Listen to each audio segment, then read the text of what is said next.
Assalamualaikum warahmatullahi wabarakatuh. Perkenalkan, nama saya Syifa Nurnadia dengan NIM 112310648 dari kelas MA 23 CA1. Di kesempatan kali ini, saya akan menjelaskan sedikit tentang anggaran proyek dengan contoh kasus klinik sebagai tugas dalam mata kuliah penganggaran untuk ujian tengah semester. Di video kali ini akan memuat 7 poin. Yang pertama ada pengertian, yang kedua fungsi, yang ketiga manfaat dan tujuan, yang keempat komponen dan contoh, yang kelima cara membuat dan menghitung, yang keenam contoh kasus, dan yang terakhir ada tantangan. Yang pertama pengertian. Apa itu RAB proyek? Rencana anggaran biaya proyek atau RAB proyek adalah suatu perhitungan estimasi terkait berapa banyak biaya yang diperlukan untuk bahan baku, upah, dan anggaran tambahan lainnya dalam membuat suatu proyek tertentu. Intinya, pengertian rencana anggaran biaya adalah perhitungan biaya yang masih berupa perkiraan dan bukan jumlah sebenarnya berdasarkan pelaksanaan atau actual cost.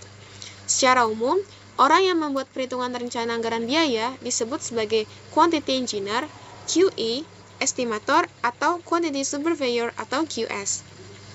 Dan biasanya, RAB ini disusun sebelum proyek dimulai. Dokumen ini digunakan sebagai panduan dalam mengalokasikan sumber daya maupun mengontrol pengeluaran selama pelaksanaan proyek. Yang kedua ada fungsi. Apa fungsi RAB proyek? Pada dasarnya, fungsi rencana anggaran biaya adalah untuk mengetahui perakiraan jumlah harga total maupun per item yang dibutuhkan saat menjalani suatu proyek.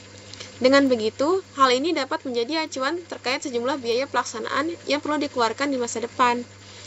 Melalui rencana anggaran biaya, diharapkan proyek akan berjalan secara efektif dan efisien, sehingga dana diperhitungkan secara teliti tanpa adanya over budget atau bahkan overspending. Perlu diperhatikan, efektif dan efisien yang dimaksud yaitu RAB dapat diperhitungkan dengan tepat serta ekonomis. Namun, hasil proyek atau bangunan tetap berkualitas sesuai standarnya. Selain itu juga, ada beberapa fungsi rencana anggaran biaya lain, diantaranya memperhitungkan biaya keseluruhan mengenai peralatan, upah pekerja, dan tambah lainnya secara detail. Kemudian, bermanfaat juga untuk mendata kebutuhan material dalam suatu proyek tertentu. Yang terakhir, bisa membantu menentukan ukuran proyek serta jasa kontraktor yang tepat dan sesuai kebutuhan. Yang ketiga ada manfaat dan tujuan. Apa saja tujuan dan manfaat RAB proyek? Yang pertama ada merencanakan keuangan dengan lebih baik. Dikarenakan RAB ini membuat daftar hal-hal yang memastikan sebuah proyek bisa berjalan lancar secara rinci, termasuk biayanya. Dengan begitu, tidak ada detail pengeluaran yang tertinggal dalam anggaran yang akan dialokasikan. Yang kedua, mengambil keputusan lebih mudah dan bijak.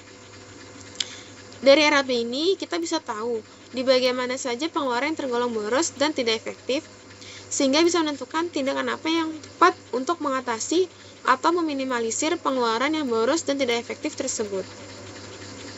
Yang ketiga ada menjaga budget tetap aman. RAB memastikan keuangan perusahaan tetap berada di angka aman, meski perlu mengeluarkan biaya demi keberlangsungan sebuah proyek. Yang keempat ada mengendalikan pengeluaran. Dari RAB ini bisa membandingkan estimasi biaya dengan pengeluaran yang harus dilakukan ketika membeli suatu barang atau lainnya, yang membuat kita terhindar dari pengeluaran berlebihan ketika menjalankan suatu proyek. Yang keempat ada komponen dan contoh. Yang pertama, ada keterangan pekerjaan. Jadi, komponen ini berfungsi sebagai identifikasi proyek, sehingga semua biaya yang terlibat dalam proyek, termasuk pemilik proyek dan kontraktor dapat memahami secara spesifik apa yang dilakukan. Yang kedua ada unit atau volume pekerjaan. Setiap proyek tentu memiliki ukuran atau volume pekerjaan yang harus diselesaikan. Oleh karena itu, unit atau volume pekerjaan menjadi salah satu elemen penting dalam RAB yang merujuk pada ukuran dari pekerjaan yang akan dilakukan. Yang ketiga ada harga satuan. Harga satuan merupakan harga per unit atau per volume dari pekerjaan yang akan dilakukan. Yang keempat ada total upah pekerja. Total upah pekerja dihitung berdasarkan biaya per jam atau per hari yang dikalikan dengan estimasi waktu pengerjaan proyek serta jumlah pekerja yang terlibat. Yang kelima ada total material. Total material dihitung dengan mengalihkan harga satuan material dengan volume atau jumlah material yang dibutuhkan. Hasilnya kemudian dimasukkan ke dalam RAB sebagai biaya total material. Yang keenam ada grand total. Grand total ini merupakan penjumlahan dari semua biaya yang telah dihitung sebelumnya, termasuk total upah pekerja dan total material. Nah, di dalam grand total ini, seluruh biaya yang telah dihitung, baik itu biaya tenaga kerja, material, maupun biaya lain-lain, dijumlahkan untuk mendapatkan total biaya keseluruhan proyek, yang menjadi acuan bagi manajer proyek dalam menentukan besarnya anggaran yang diperlukan untuk menyelesaikan proyek tersebut. Nah, berikut adalah contoh RAB sederhana dari sebuah proyek, yaitu pengecatan ruangan kantor.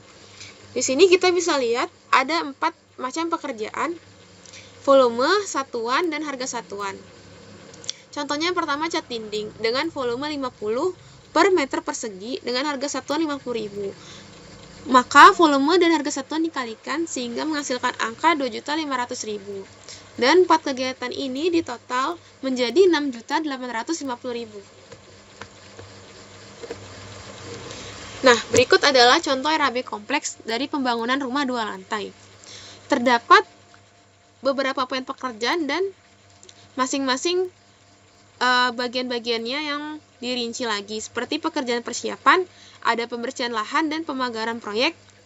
Yang pertama ada pembersihan lahan dengan volume 200 dengan satuan meter persegi dengan harga 30.000 per meter persegi, jumlahnya menjadi 6 juta rupiah. Dan total dari seluruh aktivitas tersebut menjadi 155.900.000. Nah, ini cara membuat dan menghitungnya. Nah, caranya bagaimana sih? Yang pertama, tetapkan tujuan dan waktu penggunaan anggaran. Jadi, dengan menerapkan tujuan awal, bisa membantu kita mengetahui garis besar atau gambaran biaya serta batas dana yang diperlukan. Yang kedua, ada membuat estimasi kebutuhan. Dengan membuat estimasi ini, kita bisa mengelompokkan daftar kebutuhan berdasarkan kategori, misalnya dari cara memperoleh, atau proses pembelian atau penyewaannya. Yang ketiga, ada analisis kebutuhan sumber daya. Misalnya nih, kita mau merencanakan kegiatan yang berkaitan dengan pembuatan produk. Maka kita analisis dulu sumber dayanya, yaitu memperkirakan berapa sih banyak bahan baku yang kita perlukan dalam proses produksi, dan kita bisa mencari harga terbaiknya. Kemudian kita hitung keseluruhan dana yang diperlukan untuk sumber daya yang sesuai dengan tujuan perusahaan. Yang terakhir atau yang keempat adalah riset harga. Riset harga itu membuat rencana anggaran biaya yang dimulai dari mencatat harga satuan pada setiap kebutuhan kegiatan operasional. Dan yang perlu kita ingat dalam menentukan riset harga ini, kita mencari harga yang paling update atau terbaru dan relevan atau yang ada kaitannya dengan kondisi yang ada di lapangan. Nah, ini yang terakhir, yaitu rekapitulasi dan evaluasi. Jika semua data sudah terisi, maka selanjutnya kita rekapitulasi atau memperhitungkan seluruh biaya secara detail. Dan kemudian ada evaluasi. Evaluasi itu menyesuaikan estimasi biaya dengan batasan anggaran sebelumnya. Nah, setelah itu kita membuat cara menghitungnya secara sederhana. Nah, ini ada contohnya, yaitu Pak Surya berencana ingin merenovasi rumah yang dimilikinya. Ia membutuhkan sejumlah material atau bahan baku, tenaga kerja, serta peralatan untuk membantu prosesnya. Berikut rincian perhitungannya. Kita ambil contoh kebutuhan biaya material. Pak Surya membutuhkan 20 sak semen, pasir 5 meter kubik, 6.000 buah batu bata, 15 kaleng cat tembok, dan keramik 35 meter persegi. Dengan harga satuan masing-masing yang dikalikan sehingga menghasilkan angka dengan total keseluruhan biaya material sebesar 12.350.000. Hal tersebut sama kita aplikasikan dengan kebutuhan biaya tenaga kerja, biaya sewa alat, dan biaya lain-lain. Keempat komponen ini kemudian direkapitulasi dan ditotal sehingga menghasilkan total RAB-nya sebesar Rp38.350.000. Nah, saya mengambil contoh kasus dari klinik. Rincian anggaran biaya klinik Ashifa di Jalan Mega Galaksi nomor 29. Terdapat biaya awal, biaya operasi per bulan, estimasi pendapatan per bulan, Dan yang terakhir ada estimasi keuntungan per bulan. Biaya awal terdiri dari pengurusan izin operasional klinik dengan estimasi 5 tahun. Terdapat 3 komponen dengan total 14.400.000. Kemudian ada peralatan kedokteran umum dengan beberapa bagian-bagian item dengan total 13.150.000. Lalu ada persediaan obat awal dengan total 5 item dan total harganya 23.300.000. Kemudian ada lagi dekorasi atau furniture dengan 7 item, totalnya 13.300.000. Lalu ada biaya marketing dengan total biaya awal 71.150.000. Kemudian kita hitung biaya operasi per bulan.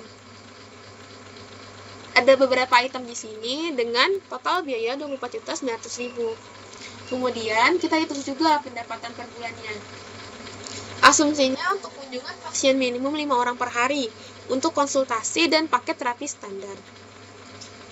Dengan 5 item, dengan beberapa perhitungan pasien, hari, dan harga, sehingga di total menjadi Rp50.800.000. Dan terakhir kita hitung dulu estimasi keuntungan per bulan. Dengan kita mengurangi total biaya pendapatan per bulan dan total biaya operasional per bulan.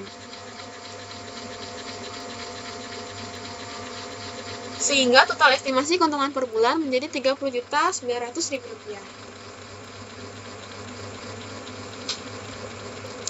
Nah, tetapi rancangan anggaran biaya proyek ini juga mendapatkan beberapa tantangan.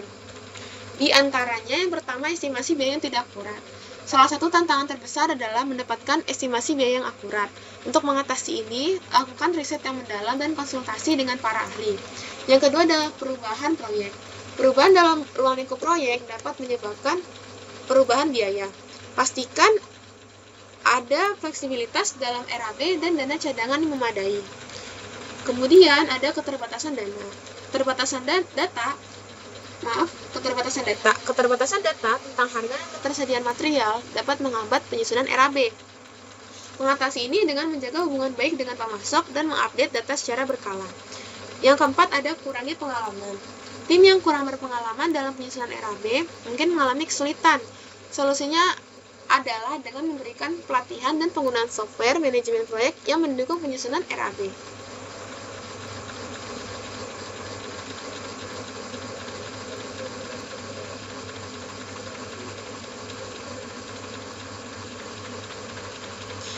Baik, cukup sekian sedikit penjelasan saya tentang anggaran proyek di video kali ini. Kesimpulannya, berdasarkan perencanaan yang telah dipaparkan, anggaran proyek ini disusun secara rinci dan realistis dengan mempertimbangkan kebutuhan sumber daya, waktu pelaksanaan, serta risiko yang mungkin terjadi. Alokasi dana difokuskan pada efisiensi penggunaan dan pencapaian target proyek secara optimal.